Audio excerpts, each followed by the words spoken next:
You think you made it. Millions of fans, your name on jerseys, a salary with more zeros than your father ever saw in his lifetime. Here's what nobody tells you. Most professional athletes are broke within 5 years of leaving the sport. Not some. Most. And the story of how that happens.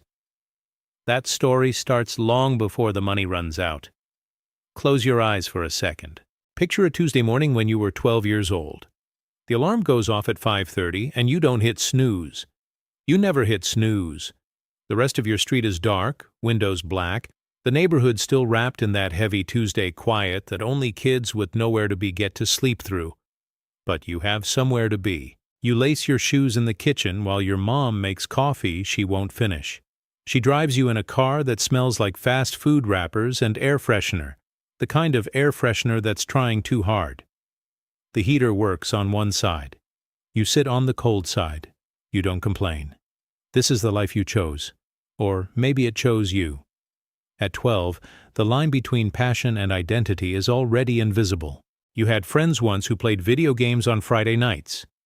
You had a desk at school where teachers expected you on Mondays. You had a childhood that technically existed. Birthdays, summers, a backyard. But it was always slightly out of focus, like a photograph taken through glass. The sport was the clear thing.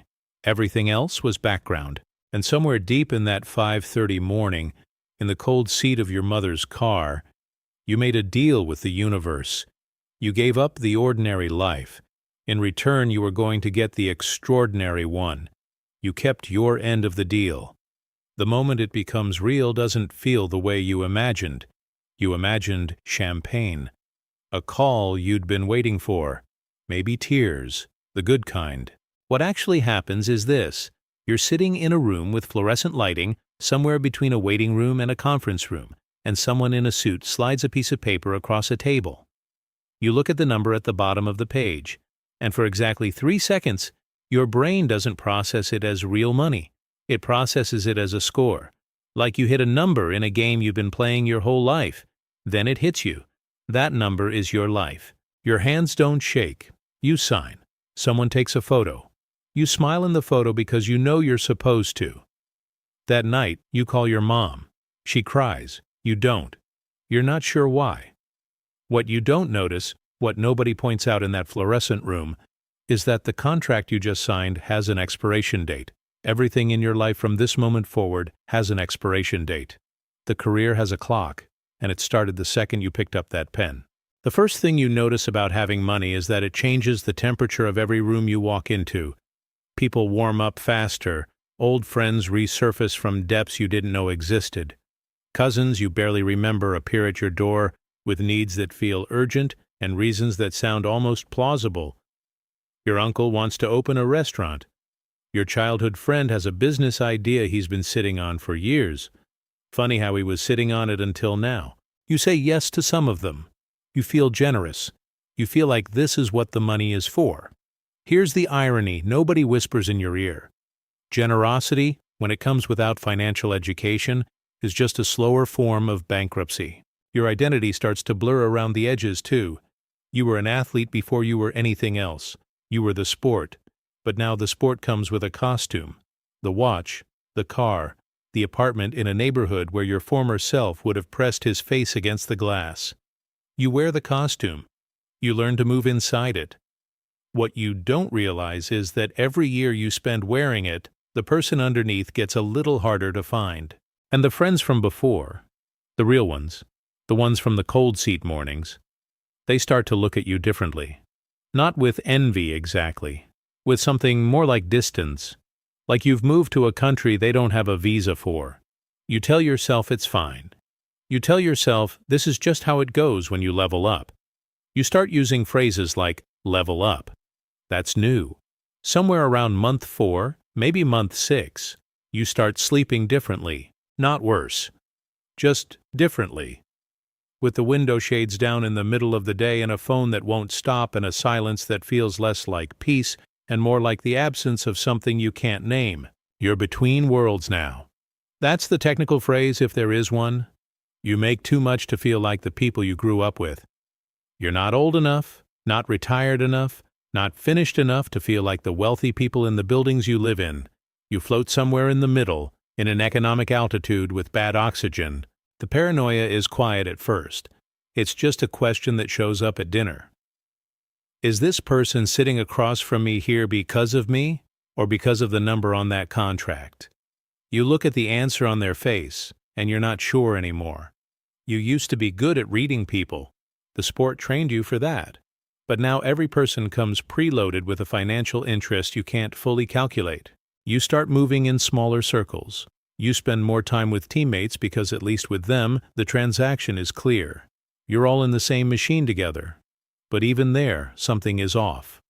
Because in the locker room, nobody talks about what happens after. Not really.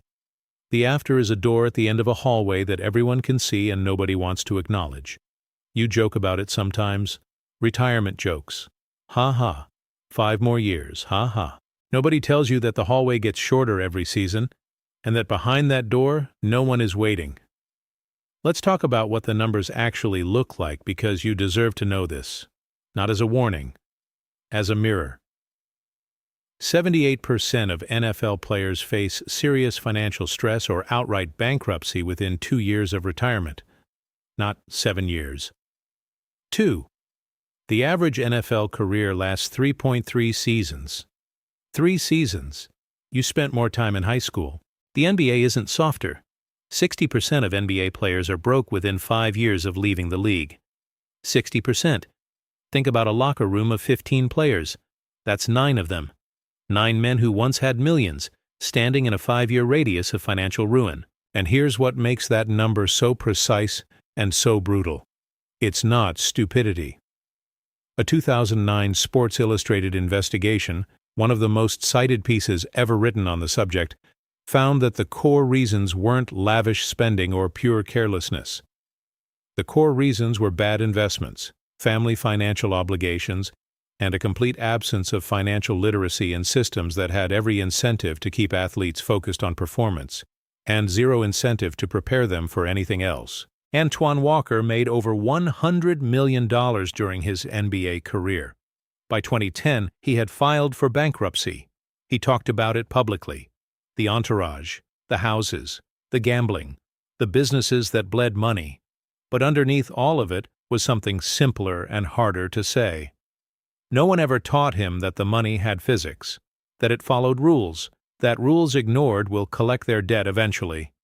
Mike Tyson earned over $300 million over his career. $300 million. Filed for bankruptcy in 2003. You are not Tyson. You are not Walker. But you are in the same machine they were in, and the machine was not built to protect you. The moment of clarity doesn't come when the money runs out. It comes before that. It comes on an ordinary afternoon, a Tuesday maybe, which is a cruel symmetry, when you're sitting somewhere quiet and you realize you cannot picture your life in 10 years. Not won't? Can't. You try. You close your eyes the way you close them before games, visualizing the play, the movement, the outcome. But the future doesn't resolve. It just sits there, gray and soft, like fog over a parking lot. And in that moment, you understand something that the contract didn't mention, and the coaches never said, and the agents danced around with careful language and vague timelines. The sport was never preparing you for after. The sport was preparing you for more sport. Every system around you, the training, the diet, the schedule, the media, the money, was optimized for your performance within the sport. There was no parallel system being built for your performance outside of it. You were a product with an expiration date, and the shelf is already half empty. And here's the deeper truth, the one that takes the longest to land. This isn't unique to athletes.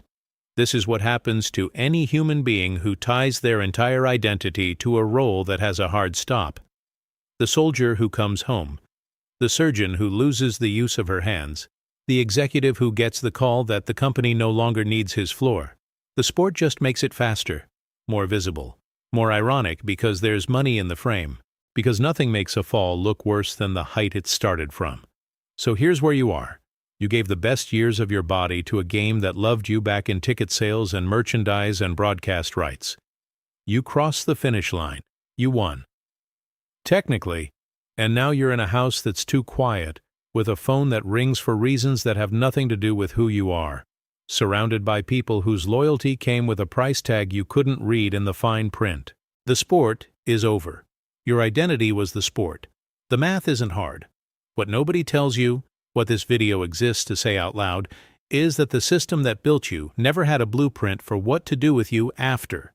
The league takes the peak years of your physical existence and returns you to civilian life with a bag of money and no instruction manual for what it means to be a person when the game ends. 52% of former professional athletes report symptoms of depression in retirement. 52, more than half. Not because they're weak, because no one ever told them who they were when the jersey came off. You retired at 32. You have, statistically, 50 more years to live. The sport lasted 10.